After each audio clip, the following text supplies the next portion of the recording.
तो आज हम लोग जो हमारा टॉपिक चल रहा था उसके हम लोग एक दो सवाल लगाएंगे, फिर हम लोग नया टॉपिक लेंगे।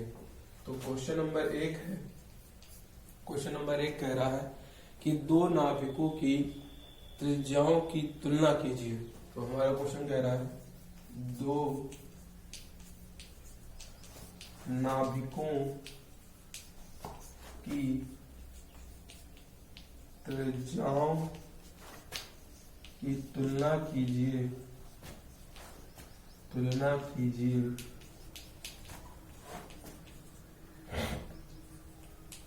यदि इनकी द्रव्यमान संख्या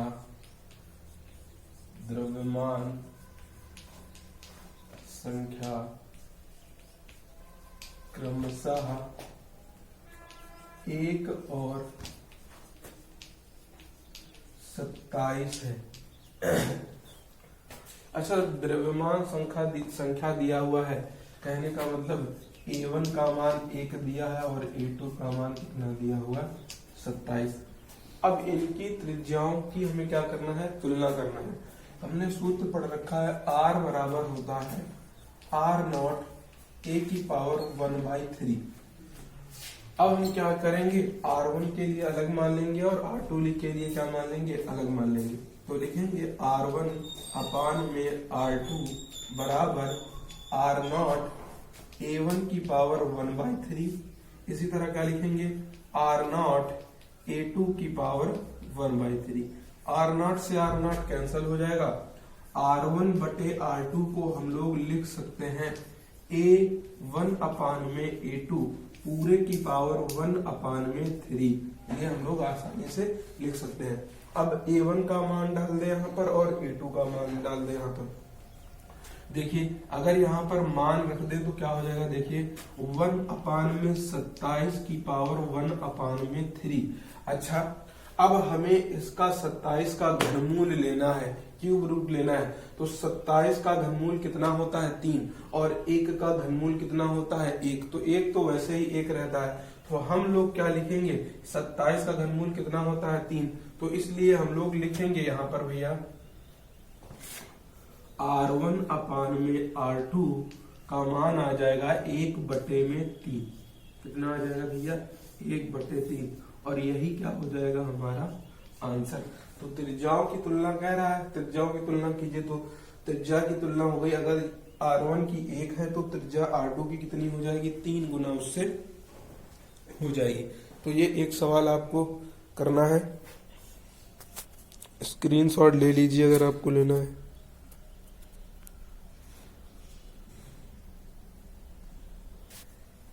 अगला क्वेश्चन देखते हैं, कुछ इसी तरीके से है।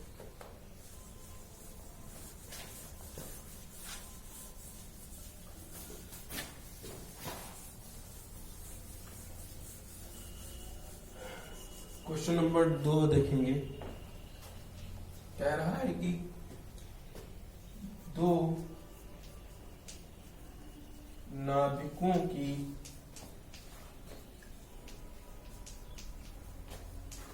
त्रिज्याओं का अनुपात बताइए। त्रिज्याओं का अनुपात बताइए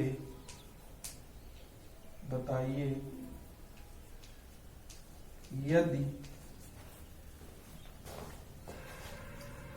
इनकी द्रव्यमान संख्या का अनुपात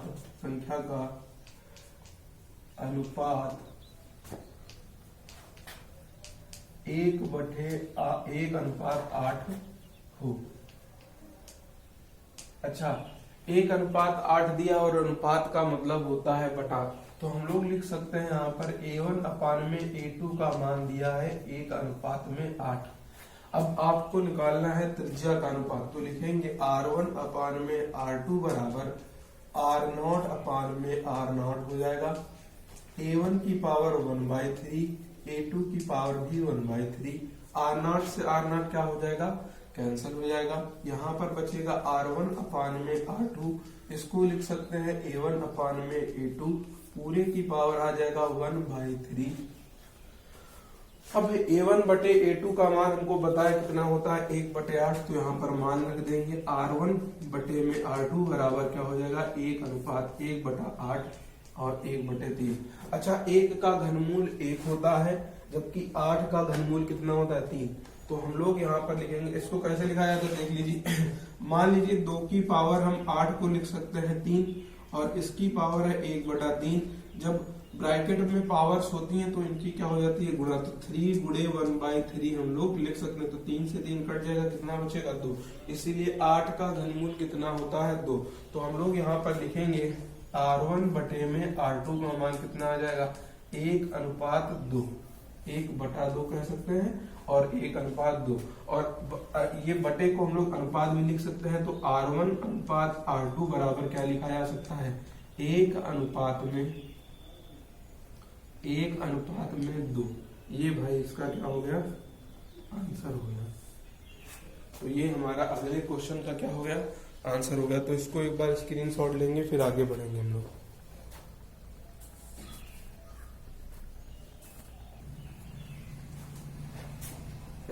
अगला क्वेश्चन देखते हैं हम लोग तीसरे नंबर पर।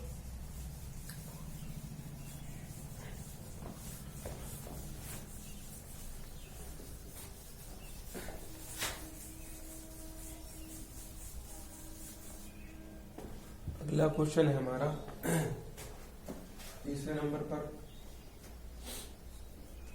दो नाभिकों की द्रव्यमान संख्याओं का अनुपात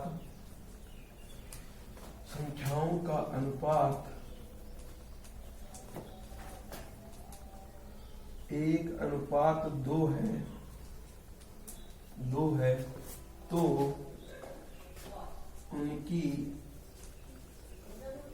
उनकी नाभिकी घनत्व का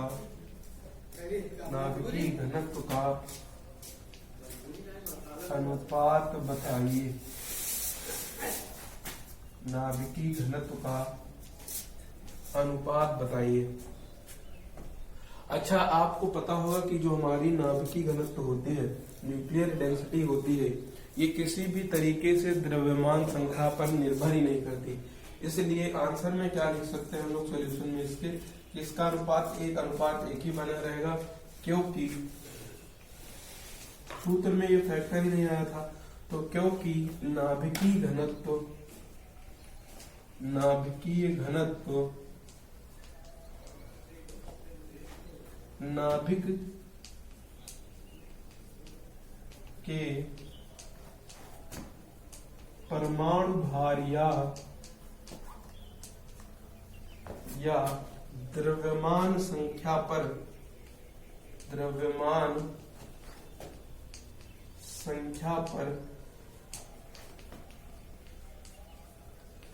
निर्भर नहीं करता है।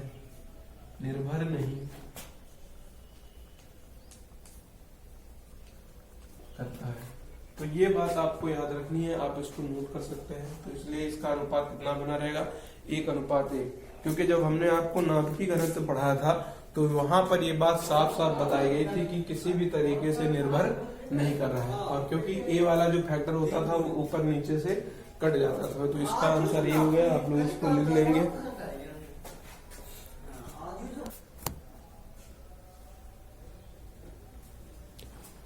चलिए अगला हम लोग टॉपिक स्टार्ट करते हैं। क्वेश्चन ये इसी तरीके से आते हैं, आप बाकी सारे क्वेश्चन कर लें। अगला टॉपिक है हमारा बंधन ऊर्जा। अगला टॉपिक है हमारा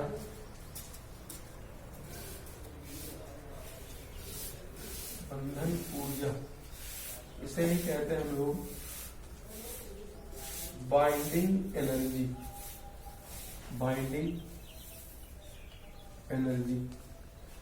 अब ये समझ लेते हैं कि बाइंडिंग एनर्जी होती क्या है, इसको हम लोग सीख लेंगे। आप सभी को पता है कि जो हमारा तत्व होता है, तत्व के अंदर नाभिक होता है और इसी नाभिक के अंदर हमारे पाए जाते हैं न्यूट्रॉन्स होते हैं और प्रोटॉन्स। इस तरीके से न्यूट्रॉन्स और प्रोटॉन्स उपस्थित होते हैं और न्यूट्रॉन्स और प्रोटॉन्स के जो है चारों ओर इस तरीके से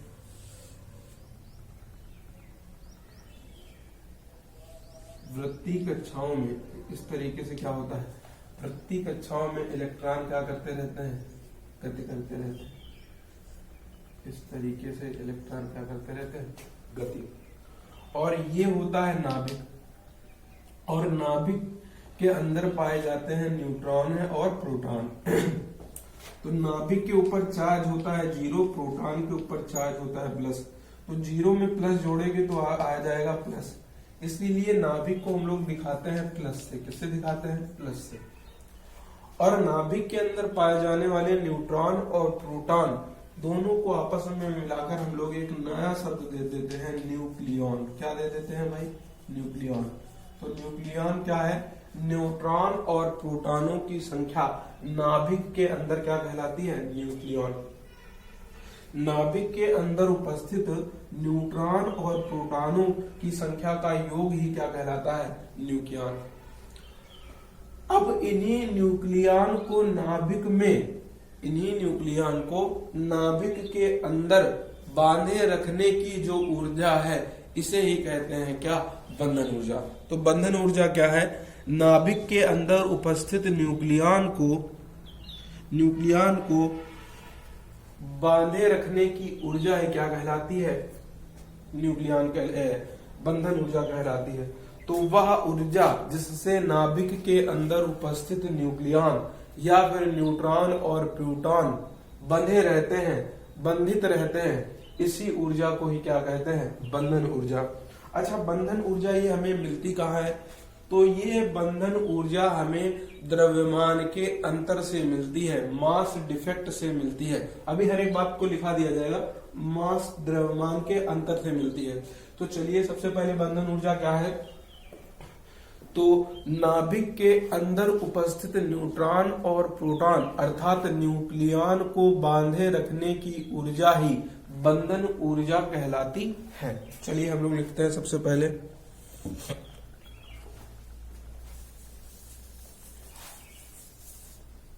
तो लिखेंगे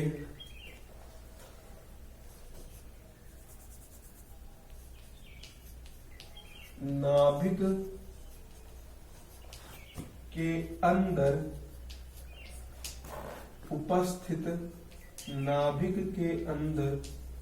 उपस्थित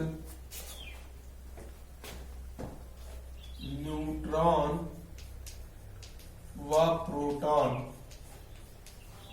जिसे हम लोग कहते हैं न्यूक्लियॉन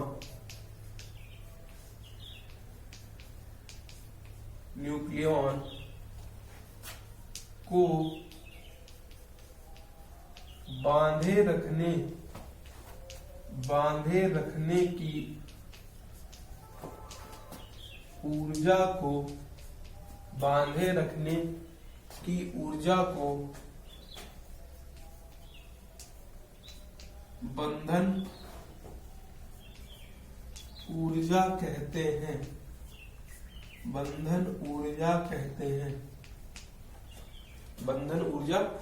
तो न्यूट्रॉन व प्रोटॉन को बांधे रखने की ऊर्जा क्या कहलाती है, हमारी बंधन ऊर्जा। अब लिखेंगे बंधन ऊर्जा का मुख्य कारण द्रव्यमान अंतर जिसे कहते हैं मास डिफेक्ट द्रव्यमान अंतर होता है। तो ये बात आपको याद रखनी है, बंधन ऊर्जा का मुख्य कारण क्या होता है, द्रव्यमान अंतर, मास डिफेक्ट होता है। अब हम लोग बंधन ऊर्जा को निकालने के लिए समीकरण बनाएंगे, एक्सप्रेशन दिखाएंगे। तो एक बार पहले आप लोग इसका स्क्रीनशॉट वगैरह ले लें, फिर आपको हम समीकरण इसकी बनाना सिखाएं।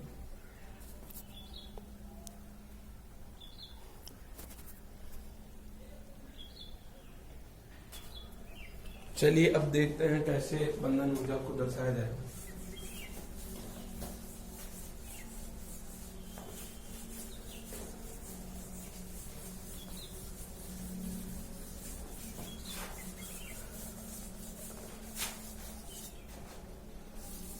तो हेडिंग रहेगी बंधन ऊर्जा को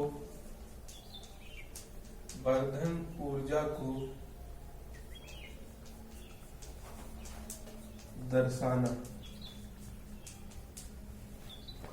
तो सबसे पहले मान लेंगे माना कोई तत्व x और यहां पर z होता था, यहां पर a।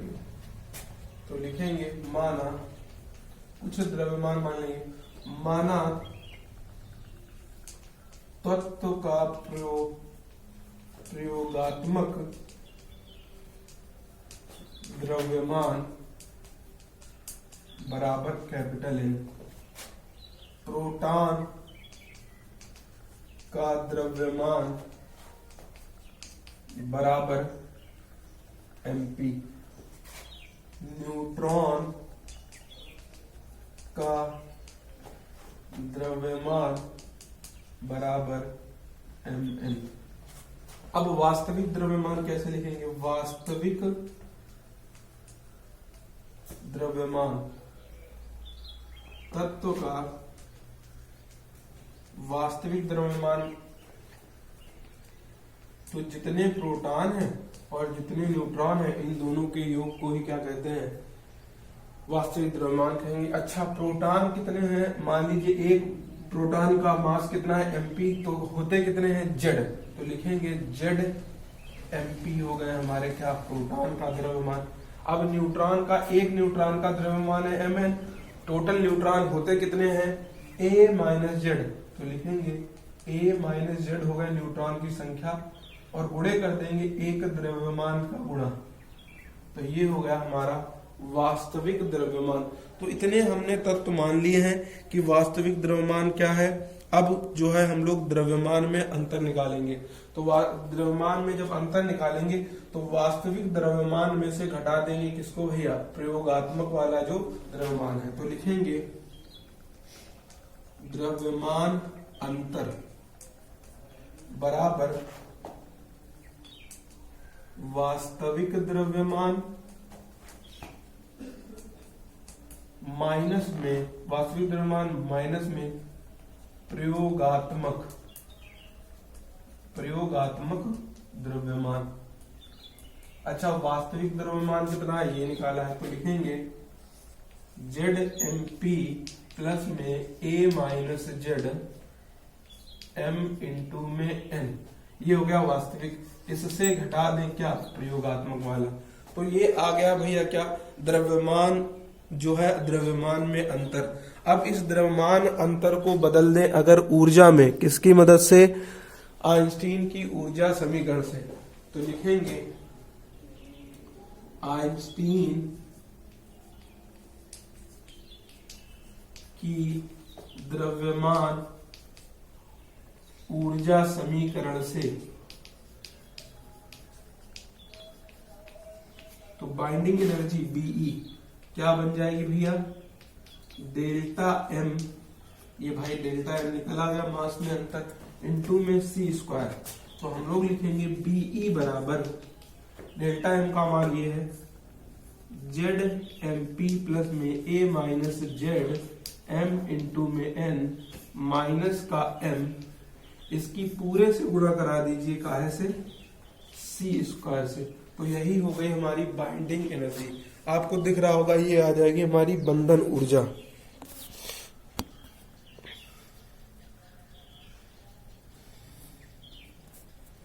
ये आ गई हमारी बंधन ऊर्जा। आपको दिखाई पड़ रहा होगा ये आ गई बंधन ऊर्जा। अब आपको क्या करना है? यदि बंधन ऊर्जा को निकालना है मेगा इलेक्ट्रॉन वोल्ट में, तो इधर लिखेंगे बंधन ऊर्जा को मेगा इलेक्ट्रॉन वोल्ट बनाने के लिए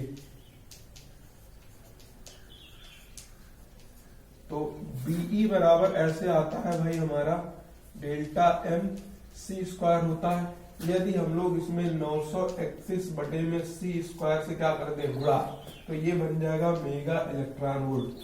तो बीई की वैल्यू आ जाएगी, सी से सी कैंसिल हो जाएगा, अंदर बचेगा डेल्टा एम मास में अंतर, द्रव्यमान अंतर, गुणे में 931 से गुणा, और ये आ जाएगा मास मेगा इलेक्ट्रॉन वोल्ट। तो एक सूत्र बनकर ये तैयार हो जाएगा मास इलेक्ट्रॉन वोल्ट वाला। आपको दिख रहा होगा शायद, हाँ अच्छे से स्पष्ट दिख रहा है।